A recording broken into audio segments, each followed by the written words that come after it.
possessions, the better. You need a shot. Bucket for Legal, the biggest made basket of her collegiate career in a moment when her team desperately needed that shot. You have to have. And on the top left, we have the UMBC at Ohio.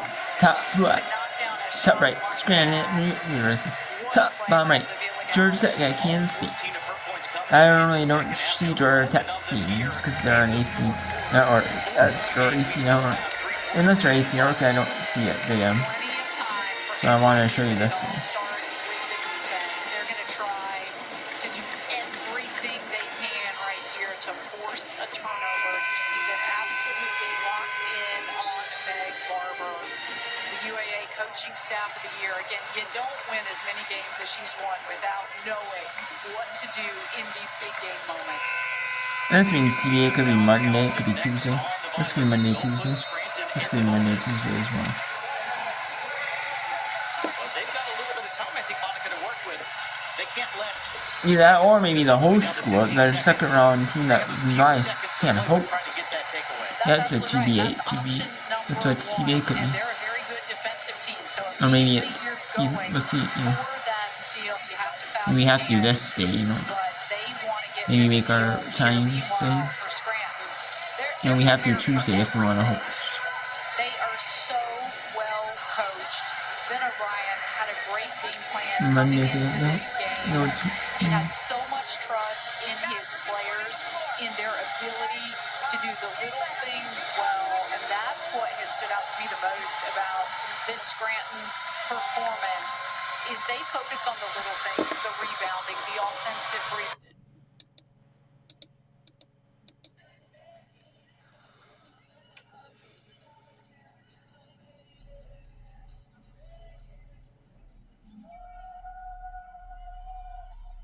Bellamy inbounds, and there's the foul by Moultrie with 8.8 to play.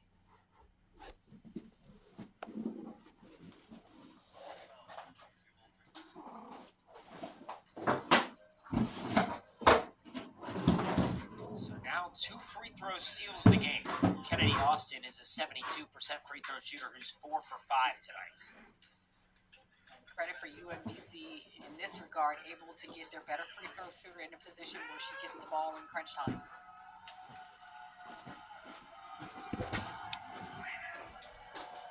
First one, rattles in. Austin's got 9 points. 5 of those are from the free throw line.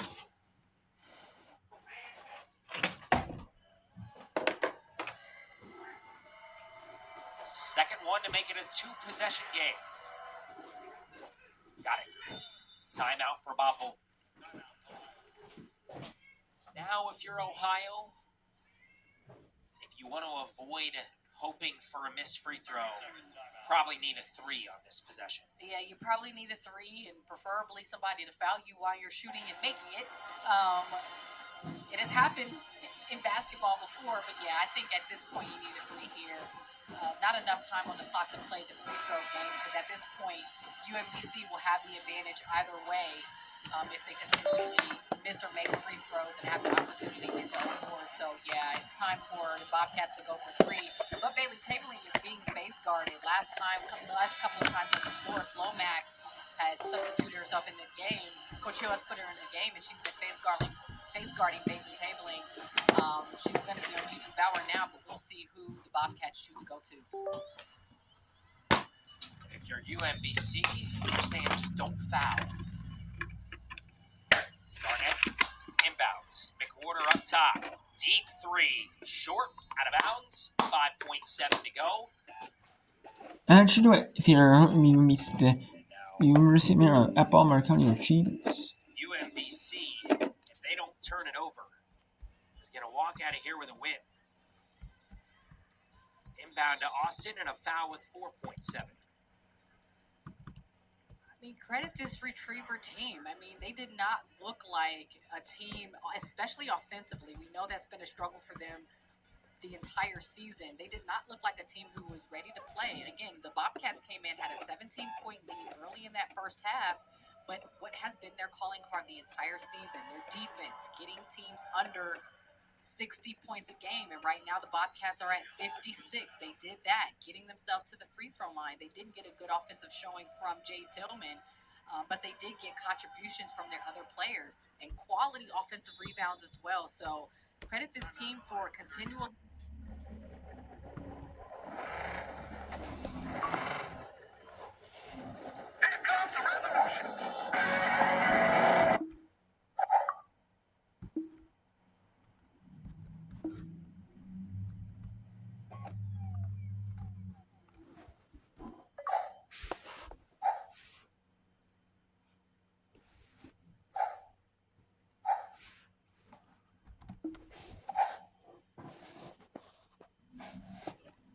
So, the Ohio Bobcats are going to get a win over the UMBC. The UMBC Troops are going to win over the Bobcats. 61-56 with 4 sets. Let's bring in Scranton. New York University in the left. The right is going to be Kansas. They're attacking Kansas State. Scranton pushing everyone else back right now. Second one good for Dvorsky. Here comes Alexander. And it's turned over. It's Romanowski with the basketball at the buzzer. The streak is over. We'll have a new champion in D3 women's basketball as Scranton knocks off BYU. What a moment for the Lady Royals.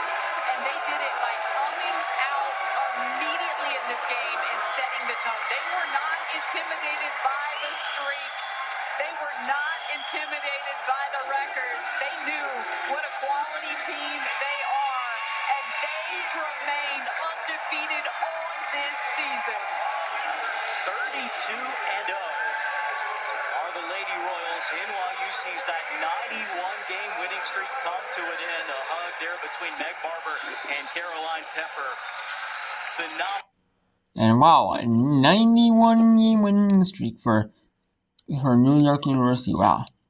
I don't care what level of division you play in. Whether it's high school, college, like pro, winning 91 games in a row.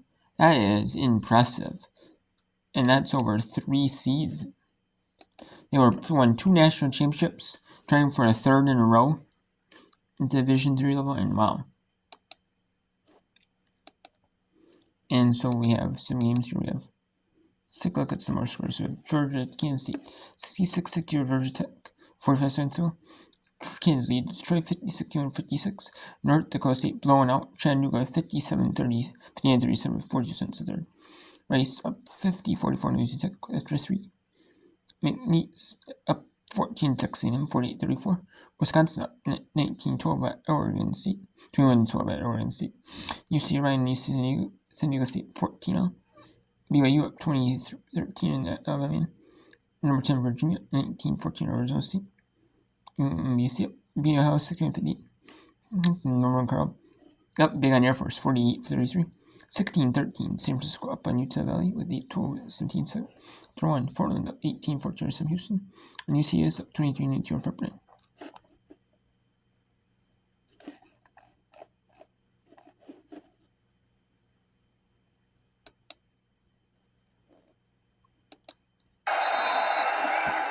Now let's go to Georgia Tech at Kansas State. 34.4 seconds.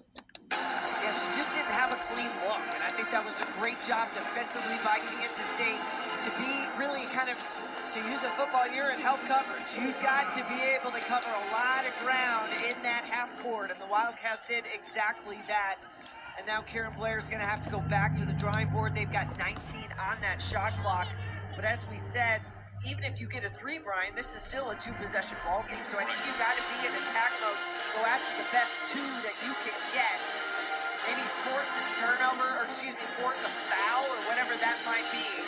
But you're going to want to put it in the hands of your first-team All-ACC player. She's been special tonight. 26 points for Talia Walker. She's done it all. One of the super sophomores all across the country. Made a name for herself in the ACC as a transfer from Penn State. And she has delivered here in the postseason for the Yellow Jackets tonight. 7 of 18 from the field, 12 of 14 from the free throw line, and oh, by the way, 9 rebounds as well. She's done a little bit of everything as needed, just as she has all season for Georgia Tech. And K-State's run her off the three-point line. She's 0 of 3. She's a 41% three-point shooter. She had it open when they're late, but decided not to take it. We'll see if she fires up a three as you get a game reset. Georgia Tech owns the possession. Now just one timeout left for each team. It's the bonus for each side. The winner to the next round. K-State would host Sunday if they win as a 2 seed. Georgia Tech likely back out on the road if they can prevail. Great game in the finishing moments. Actually, they won. They would be on the road anyway. Because if they play California in California, or they play San Antonio. Georgia Tech tried to sell, but there was a foul before, but they didn't get the whistle. As the Cats came along, Brandy Harrod in great position just to get a hand on that. They made a tough inbounds pass to Talea Walker. And Harrod was right there on her hip, and you could make the argument that Harrod fouled Walker, and she's trying to sell it, but didn't get the whistle from Nina Norman. A ton of contact, but as you said, no whistle, play goes on. And the hustle play made by Kansas State, and Taryn Sides to the free throw line with 2 big free throws here to extend this lead, move it back to that 3-possession advantage. Sides with 13. Fouls on Foster. She has 4. And now the second goes down for Taryn. Georgia Tech will take their last timeout to advance the basketball. Well, they do that. Let's go to track. It's a 30-second timeout with 30 seconds to go in K-State. Number 5 on Niawo. It will. So Niawo battled again tonight. 13 points. Fouls out with 2:53 to go. Yeah, and a clear foul there as Niawo got Davis there on the arm with that left hand, and she got caught in a little bit of no man's land, wanting to help on Samaya Nichols, wasn't quite in position to contest that layup, but yet it took her out of position to get a body on Jalea Davis and to keep her off the glass.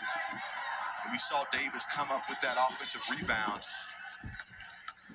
and giving Niawo that 5th foul. Missed the first.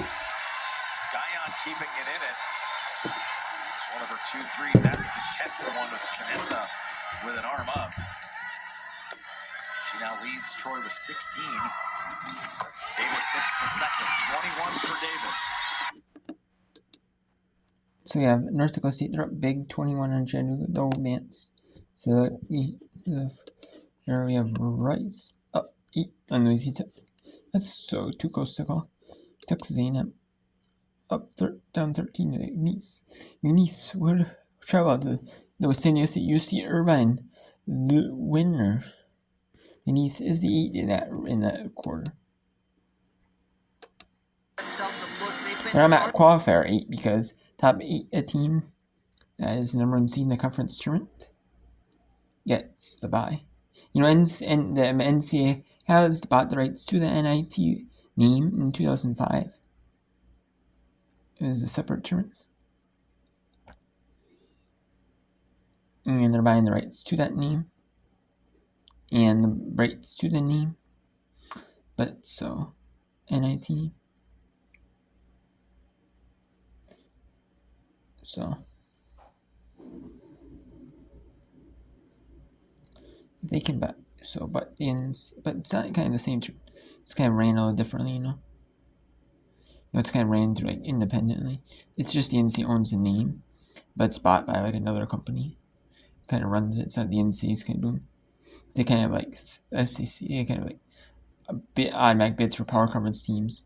Set bids for like the top seeds in the tournament, top seeds.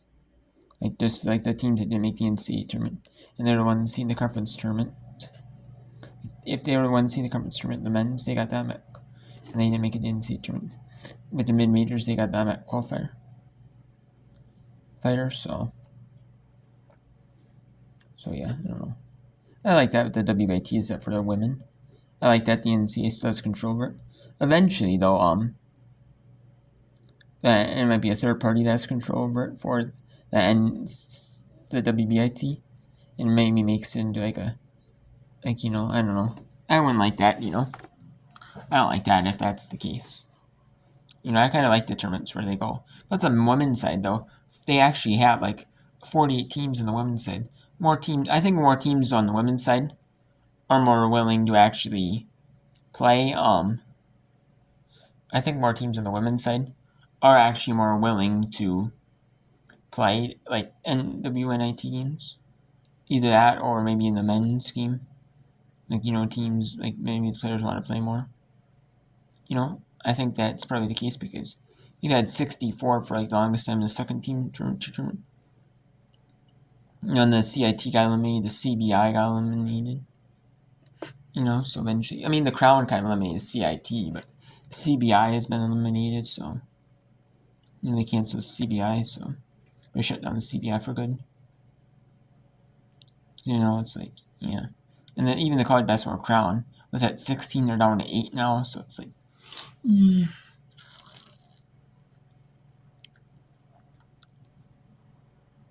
You know, on the men's side,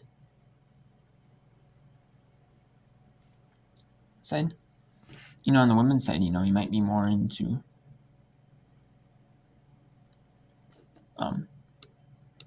you might be into it more.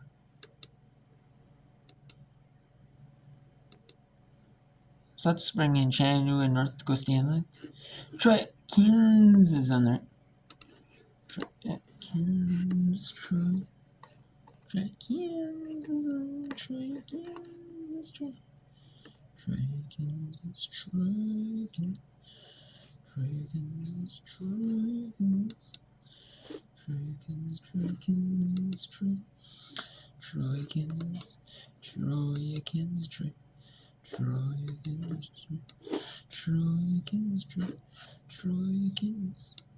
That are so costly in that situation.